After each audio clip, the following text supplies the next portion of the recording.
এখানে আসামি যুক্ত আছে, সে আসলে প্রকৃত আসামি নাকি সেটা আপনারাই বিবেচনা করবেন। এই যে মিরাজ আজকে 1 বছর 1 মাস 10 দিন যাবৎ হাজতে আছে। এই মিরাজ, এই ছেলেটি রিস্কাটি কিনেছে একটি ছেলের থেকে, তার নাম হচ্ছে শুভ। আপনারা দেখেন এই যে গোল চিহ্ন দেওয়া আছে, রেড মার্ক করা আছে, এই ছেলেটার নাম হচ্ছে শুভ। এই শুভর থেকে এই চক্র থেকে, শুভ না, এই চক্র থেকে কিন্তু এর মাধ্যমে ও জিনিসটা কিনেছে। আসলে ও বুঝতে পারেনি যে এটা একটি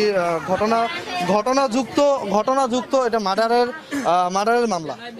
তো যাই হোক, যে সে না বুঝে ক্রয় করেছে, ক্রয় করার ক্ষেত্রে ও বর্তমানে 1 বছর 1 মাস 10 দিন যাবৎ ও হাজতে আছে। আচ্ছা, এই যে জিনিসটা ক্রয় করা অবস্থাতে আমার কাছে একটা ভিডিও আছে, আমি ভিডিওটা অবশ্যই শেয়ার করব। ক্রয় করা অবস্থাতে একটি স্টাম্প করা হয়েছিল, সেই স্টাম্পের ভিডিও রয়েছে। তো তার আগে আমি কিছু কথা বলে নিব। স্টাম্পে যে ভিডিও আপনাদের দেখাবো, সেই স্টাম্পে কয়েকজনের সাক্ষী হিসেবে সই ছিল। সেই সাক্ষীগণদের সাথে আমি কথা বলবো। প্রথম সাক্ষী ছিল আপনার হলো আবু হানিফ। আমরা একটু হানিফের সাথে কথা বলবো। আচ্ছা হানিফ ভাই, আমরা দেখলাম যে একটা স্টাম্পে আপনি সই করেছেন, সেই স্টাম্পটা কিসের স্টাম্প? স্টাম্পটা এই যে মিরাজ, যে ছেলেটারা নিয়ে জেলে আছে, তো একটা অটো নিয়ে আসছিল যে অটো কিনবে। তো অটোটা কিনতে আসছিল শুভ নামের ছেলে নিয়ে আসছিল। তো অটোটা কেনার পরে এটা টাকাটা দিছে বা গাড়িটা কেনার জন্য একটা স্টাম্প করছে। তো এটা শুভর হাতেই লেখাই ছিল। তো ভিডিওতে দেখছেন নিজের হাতেই লিখছে, শুভ নিজের হাতেই লিখছে। আচ্ছা, এই ব্যক্তিটা? হ্যাঁ, এই ব্যক্তিটা তো লেখছে আর নিজের হাতে লেখছে। লেখার পরে ভিডিও করছে, স্টাম্পে সই করে টাকাটা নিয়ে ও চলে গেছে। আপনি সাক্ষী হিসেবে ছিলেন? আমি সাক্ষী হিসেবে ছিলাম। আচ্ছা, প্রফেশনাল ভাবে আপনি কি করেন? আমি অটো চালাই। আপনি অটো ড্রাইভার? জি, অটো ড্রাইভার। আচ্ছা, তারপরে দেখলাম শুভ। আচ্ছা শুভ, তুমি তো ওই শুভ না যে শুভ তোমার থেকে কিনেছে, তোমার থেকে যে মিরাজ কিনেছে রিস্কা, তুমি আরেক শুভ। আচ্ছা, তোমার পিতার নাম? আচ্ছা, হাফেজ ফরাজি।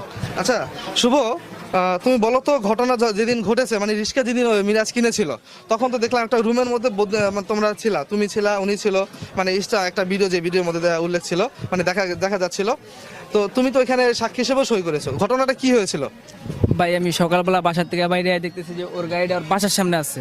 তা আমি জিগাইলাম, জি যে গাড়িটা কিনেছে ওই গাড়িটার বাসার সামনে আছে। আমি জিগাইলাম যে এই গাড়িটা কার, কোথাছে যে আমি গাড়িটা কিনছি, কার থেকে কিনছি, অমুক লোকের থেকে কিনছি।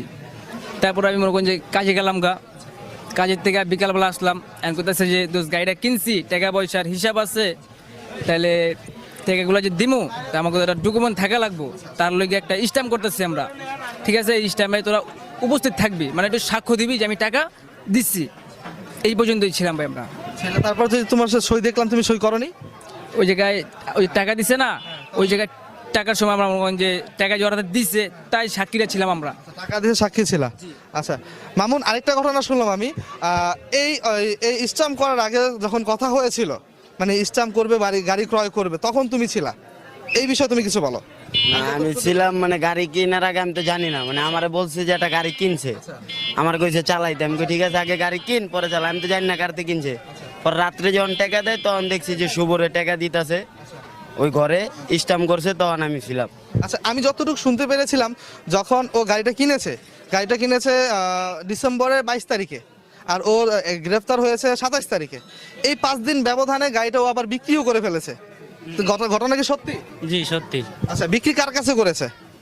বিক্রি করছে ওই, তুমি তো নামটা জানো মনে হয়। না, ওই যে হাসু বাবির দ্বারে বিক্রি করছে। হাসু ভাবি নাকি আরেকজনের কাছে বিক্রি করছে?